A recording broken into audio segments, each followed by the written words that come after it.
ग्वालियर ऋषि गालव की तपोभूमि और मध्य प्रदेश का व्यस्ततम शहर, जिसके ठीक बीचों बीच स्थित है गोपांचल पर्वत, जिस पर बना है ग्वालियर का अभेद्य किला, जो किसी ज़माने में 135 राजाओं की बदलती हुई सियासतों का गढ़ रहा है, जिसके समय में अधिकार और वर्चस्व हमेशा बदलते रहे हैं।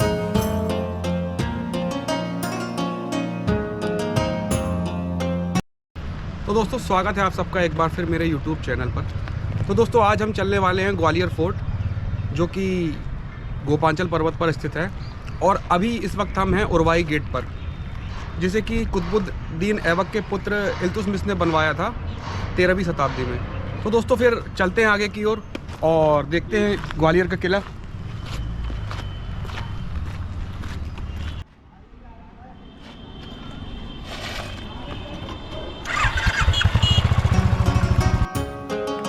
वैसे दोस्तों, अगर आप ग्वालियर के किले पर अपने वाहन से आना चाहते हैं तो उरवाई गेट से ही आएँ, क्योंकि इसके सामने वाले दरवाजे से गाड़ी ऊपर तक ले जाने की व्यवस्था नहीं है।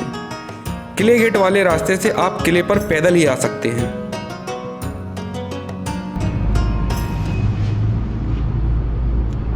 तो दोस्तों, उरवाई गेट से आने पर यहाँ पर जैन देवी देवताओं की कुछ प्रतिमाएं बनी हुई हैं, जिसे कि 15वीं शताब्दी में तोमर शासक डूंगर सिंह के शासनकाल में बनवाया गया था, जो काफ़ी अलग है। लेकिन औरंगजेब के शासनकाल में इनको काफ़ी क्षत किया गया है और काफ़ी नुकसान, और आप देख सकते हैं किस तरीके से ये मूर्तियाँ टूटी हुई हैं। ये सब औरंगजेब के शासनकाल में ही इस तरीके से मूर्तियों के साथ छेड़छाड़ हुई है। तो दोस्तों, अभी हम हैं 82 खंबे की बावड़ी पर, जिसे कि राजा मान सिंह तोमर ने बनवाया था 500 साल पहले, और बाबर और हुमायूं के समय में और अकबर के काल में इसको जो है मदरसे के रूप में इस्तेमाल किया गया था। और उससे पहले यह शंकर जी का मंदिर था, जो कि मान सिंह तोमर ने बनवाया था। और फिर दोस्तों, जब जहांगीर आया तो इसको कैद खाने में तब्दील करवा दिया गया था। और आप इसके आगे देख रहे हैं, ये पूरा आपको मुगल आर्किटेक्चर दिखाई देगा इसके अंदर। और जो है आगे की साइड आपको शिवालय में जो शिवालय बना था, उसमें आपको पूरा हिंदू आर्किटेक्चर दिखाई देगा। तो दोस्तों, अभी हमें 82 खंबे के अंदर, जो कि प्राचीन समय में शिव जी का मंदिर हुआ करता था, और इस जगह पर शिवलिंग स्थापित हुआ था किसी समय में, जो आज के टाइम पर नहीं है। और अब हम चल रहे हैं बावड़ी की ओर।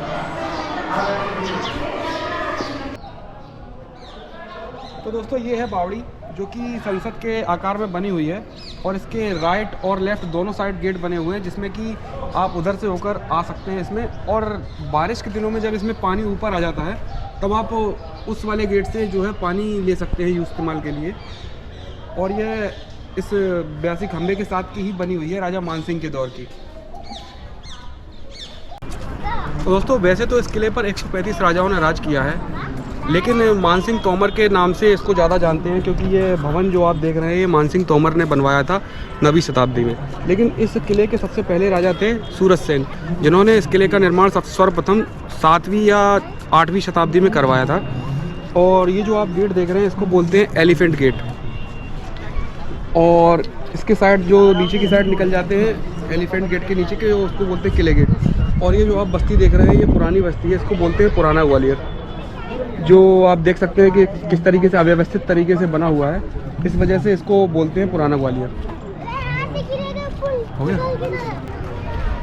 तो दोस्तों, ये जो आप देख रहे हैं, ये उस समय का दीवाने आम हुआ करता था, और यहाँ बैठकर राजा जो है आम लोगों की सभाएं और परेशानियाँ सुना करते थे। और जो आप ठीक इसके पीछे जालियाँ देख रहे हैं, इसमें रानियाँ वहाँ बैठकर सभाएं देखा करती थी कि क्या चल रहा है सभा में। और आप ये जो देख रहे हैं इधर, ये था उस टाइम का बारूद खाना।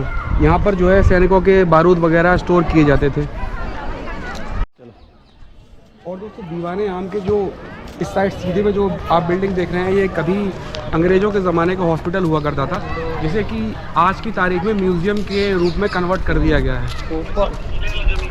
दोस्तों, ये जो पिलर आप देख रहे हैं, ये 1728 में अंग्रेज़ों के हमले के कारण डिस्ट्रॉय हो गया था, जिसे कि सिंधिया राजवंश ने 1728 में दोबारा से कंस्ट्रक्ट करवाया था। आप इन दोनों का देख सकते हैं अंतर, कितना अंतर है, डिफरेंस है। ये काफ़ी नई लग रही है और ये काफ़ी पुरानी लग रही है। तो दोस्तों अब हम चल रहे हैं मानसिंह पैलेस के अंदर। आइए मेरे साथ चलते हैं और देखते हैं। तो दोस्तों कोहिनूर हीरे के बारे में यह माना जाता है कि वो पहले कभी ग्वालियर के इसी किले में था, जिसे कि किले के कछवाहा शासकों ने बाबर को उपहार के तौर पर दिया था।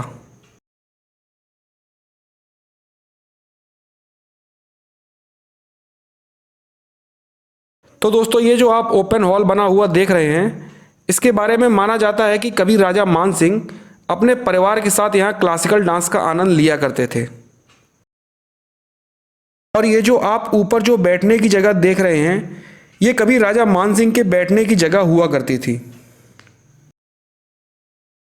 और इसके बगल में ये जो आप 8 जालियों की जगह देख रहे हैं, यहाँ कभी राजा की 8 रानियाँ डांस देखने के लिए बैठा करती थी। और ये जो इमारत आप देख रहे हैं, इसकी बनावट को देखकर ऐसा लगता है कि यह जरूर पूजा करने की जगह रही होगी।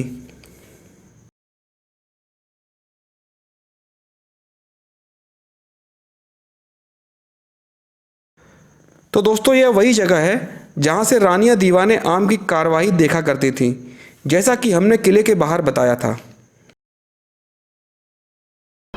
तो दोस्तों आप ये जो गोलाकार की आकृति देख रहे हैं, ये कटा हुआ जो है, यहाँ पर पहले ग्लास लगाया जाता था प्रकाश के लिए। जैसे कि ऊपर से प्रकाश आ रहा था तो इसके हर जगह पर प्रकाश ही प्रकाश दिखता था। देख रहे हैं आप किस तरीके की व्यवस्था है ये। तो दोस्तों आप जो ये अभी देख रहे हैं, ये राजा मानसिंह तोमर की जो 8 रानियाँ थी, उनका एक झूला का था। आप देख रहे हैं कि ये 8 हैं गिनती के टोटल। इसके अलावा दोस्तों इस झूला घर में जहांगीर के समय में सिखों के गुरु हरगोबिंद साहब को और औरंगजेब के समय में औरंगजेब के भाई दारा सिकोह और मुराद को यहाँ कैद करके रखा था। तो दोस्तों ये जो जगह आप देख रहे हैं, ये उस दौर का रानियों के तरीके का स्नानागार हुआ करता था। बाथटब के आकार का बना हुआ है, पर ये जो आज की स्थिति में, ये पहले ऐसा नहीं था। ये पहले यहाँ तक हुआ करता था, जिसे कि बाद में भर के छोटा सा कर दिया गया है। तो दोस्तों ये आप देख रहे हैं, ये पुराने ज़माने का टेलीफोन है। इसके ऊपर ठीक एक कमरा है, और तो उस कमरे में से या इस कमरे में से एक में से सुना जा सकता है, एक में से बोला जा सकता है।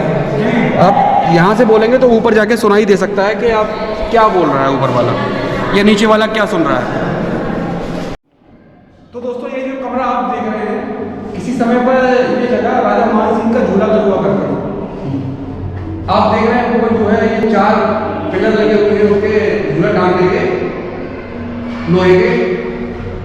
और उस समय राजा मान सिंह जो है, इधर से जो है पूरे शहर का व्यू और निगरानी वगैरह किया करते थे लोगों की, कि सैनिक क्या कर रहे हैं।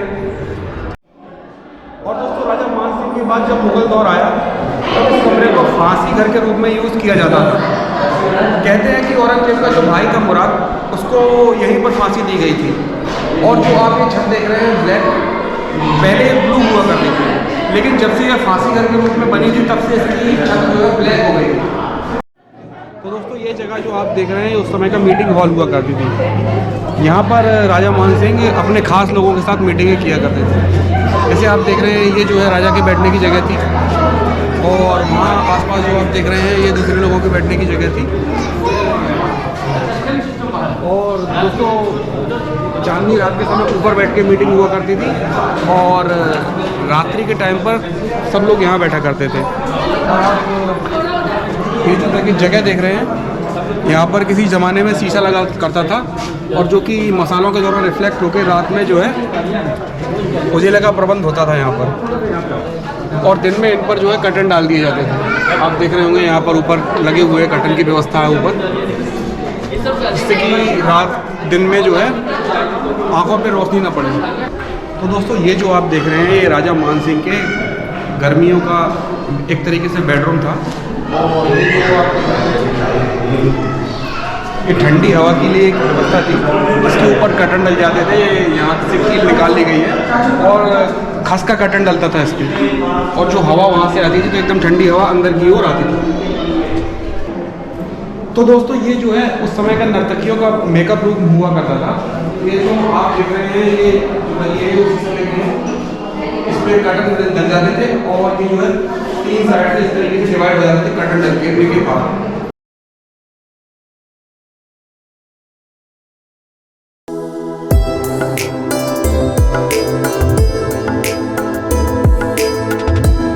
तो दोस्तों इधर आप जो ये कमरा देख रहे हैं, ये उस समय गायकों का कमरा हुआ करता था और यहाँ पर गायक बैठकर गाना गाया करते थे। और जितने भी ऐतिहासिक सुर हुए हैं, जैसे कि गायकी की ध्रुपद शैली, जिसका कि उद्गम इसी कमरे में हुआ था और इसका निर्माण भी राजा मानसिंह तोमर के द्वारा ही किया गया था। किले के बारे में एक बात और शेयर करना चाहता हूँ।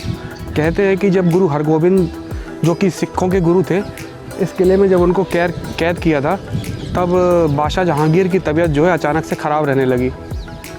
इसके बाद उनकी पत्नी जो है नूरजहाँ एक दरवेश के पास गई। तो दरवेश ने बताया कि आप सिखों के गुरुओं को रिहा कर दें और उनकी तबीयत जो है अच्छी हो जाएगी। और फिर इसके तुरंत बाद जहांगीर ने गुरु हरगोबिंद सिंह जी को रिहा करने का आदेश दिया, लेकिन गुरु ने रिहा होने से मना कर दिया और कहा कि मेरे अलावा किले के अंदर 52 बंदी राजाओं को भी रिहा करो। लेकिन जहांगीर ने मना कर दिया और कहा कि आपके दामन को जितने राजा पकड़ लेंगे, मैं उतने राजाओं को रिहा कर दूंगा। जिस पर गुरुदेव ने एक 52 कली का एक कुर्ता सिलवाया और उन 52 कलियों को पकड़कर गुरुजी के साथ 52 राजा भी रिहा हुए। और फिर समय के आगे बढ़ने पर सन 1700 के आसपास सिंधिया राजवंश ने सिखों को किले पर जगह दी और फिर एक गुरुद्वारा बना, दाता बंदी छोड़। तो दोस्तों उम्मीद करता हूँ कि मेरे साथ इस ग्वालियर फोर्ट की यात्रा करके आपको काफ़ी अच्छा लगा होगा। इस तरह के और वीडियो देखने के लिए सब्सक्राइब करें मेरे YouTube चैनल ट्रैवल विद को। तो दोस्तों फिर मिलते हैं एक नई जगह और एक नए वीडियो के साथ।